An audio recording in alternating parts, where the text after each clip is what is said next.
Hi, my friends. Today I'm going to read you a book from the Berenstain Bears that is called Trouble with Pets. The Berenstain Bears' Trouble with Pets.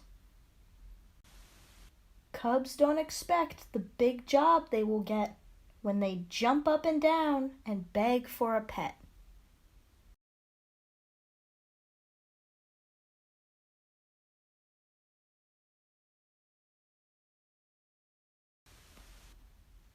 "Goodbye, little bird," said Sister Bear. "Fly away and be happy." On her finger was the sparrow that the bear family had taken in because it had an injured leg. Papa Bear had made a splint for it out of a toothpick and strips of tape. Brother and sister had named it Tweety and had taken care of it for about a week. But now it was time to remove the splint and let the bird go back to nature, where it belonged. It hopped onto a twig, then took wing. Before you could say Tweety, it was out of sight.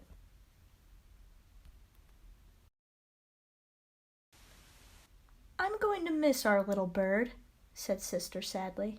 "Tweety was such a nice little pet." "Tweety wasn't a pet, dear," said Mama Bear. "Not a real pet, anyway. It was an injured bird that we helped get well so we could go back to the forest." "Why don't we get a real pet, Mama?" asked Sister. "Other cubs have pets," said Brother. "Why can't we? Cousin Freddie has a dog. Lizzie Bruin has a cat. Too Tall Grizzly has a snake." "Well," said Mama as they climbed to the front steps of the treehouse, "I suppose it's something to think about." "Gee, Mama," said Brother, "what's there to think about?" "There's quite a lot to think about," she said. "A pet is a big responsibility. A pet has to be fed, cared for, kept clean. What do you think, Papa?"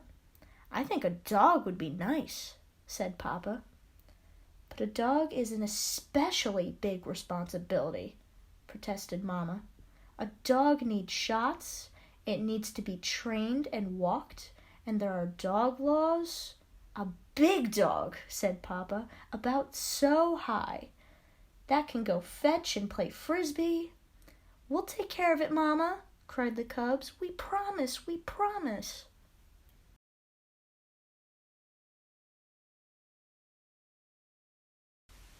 "Remember now," said Mama as they piled into the car, "we're going to the pet shop just to look. Choosing a pet, especially a dog, is serious business." "Speaking of dogs," said Papa, pointing to a sign as they drove by Farmer Ben's place. "Puppies available. See Farmer Ben," said Brother, reading the sign aloud. "How about that? Ben's dog Bess must have had pups."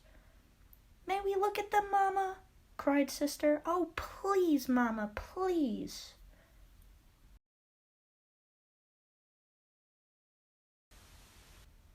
Before Mama could answer, Papa said, "No harm in looking," and pulled into Farmer Ben's driveway.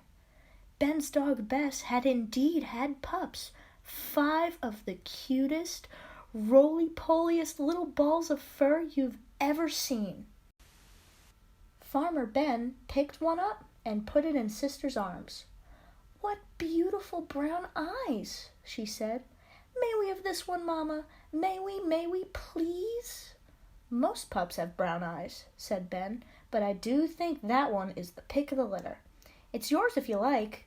A gift from Bess and me."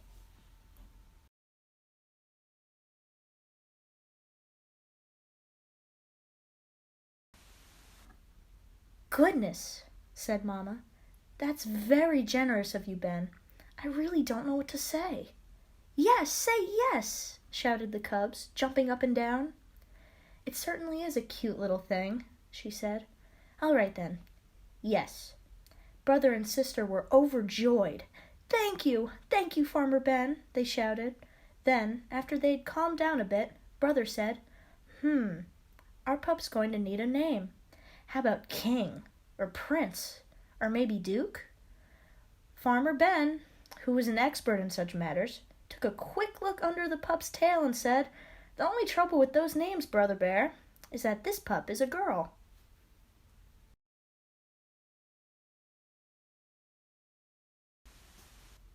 Of course, they couldn't take their new pet home with them.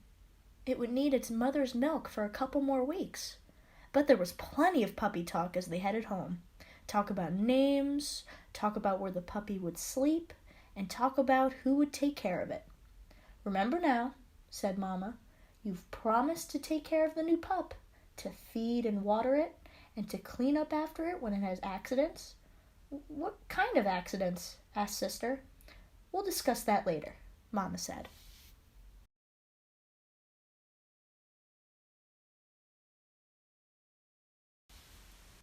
Brother and sister couldn't believe how lucky they'd been. A new puppy for their very own. That night, before falling asleep, they thought about some of the wonderful things they would do with their new pet. Sister thought about dressing it in doll's clothes and pushing it in her doll carriage. She thought about introducing it to her stuffed toys. Perhaps they could have a tea party. Brother's thoughts were quite different. He thought about winning the blue ribbon at the Bear Country Dog Show. He thought how fine it would be to shout "mush" as his great dog pulled him through the deep snow. But, of course, a puppy isn't a toy to be dressed in doll's clothes. It's a living creature with a mind and nature of its own. It would be a long time before a pup could compete for blue ribbons. It would be an even longer time before it could pull anything through the snow.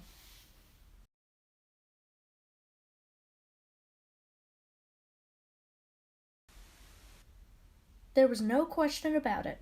Brother and sister had a lot to learn about puppies. So, Mama and Papa decided that a trip to the library was in order. They took out a book called Puppy Care. When the big day came, the Bear family had a puppy care plan all worked out. First, they stopped off at the police station to get her registered. "What's the little lady's name?" asked Officer Marguerite. The pup would need a license with her name and address on it in case she got lost. But brother and sister still hadn't agreed on a name. What to do? "It seems to me that Officer Marguerite just named our pup," said Mama. "Little lady sounds like an excellent name to me." So the puppy left the police station with a name as well as a license.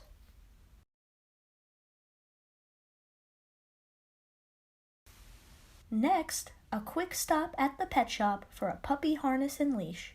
Then a very important stop at the vet's for a checkup and shots. Little lady didn't like the shots one bit. Brother and sister knew just how she felt. They even sort of knew how parents must feel when their cubs have to get shots. Now it was time to introduce little lady to her new home. The bears had already gotten food for her and had made a puppy box out of a cardboard carton and an old blanket. They had placed the box in the kitchen, where it was nice and warm. With the door closed, of course. Puppies tend to get into mischief, and there wasn't much harm she could do in the kitchen. Little lady sniffed all around the kitchen, then curled up in her box and went to sleep.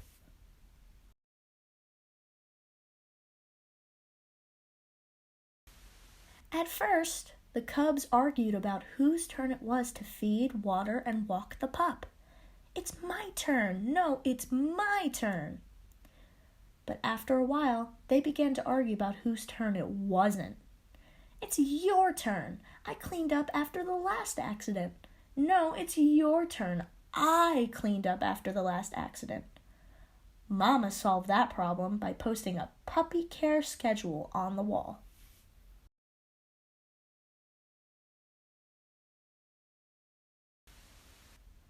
Not that the pup was all work and no fun. Little lady was, indeed, a lot of fun. In fact, it was so much fun watching her that the bear family didn't watch much television anymore. She chased her tail, she did somersaults, she fought her rubber dog bone, and she got into the strangest positions. Also, of course, she grew. She grew so much that the bear family started calling her Lady instead of Little Lady. And, like all puppies, she loved to chew.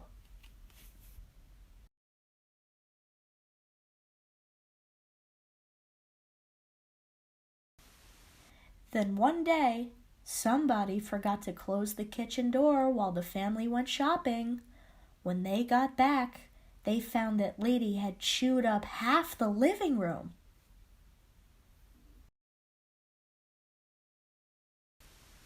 The time had come for Lady to have her own house out in the yard. Papa built a fine, sturdy doghouse.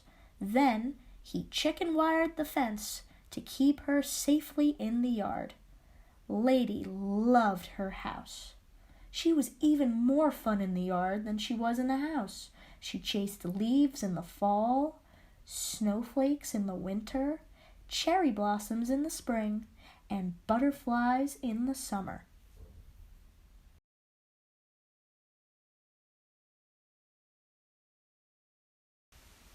And as the years went by, Lady became more than a pet.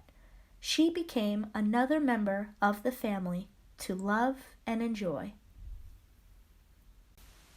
And that is the end of our story, my friends. I hope you enjoyed this book and that you enjoy the rest of your day.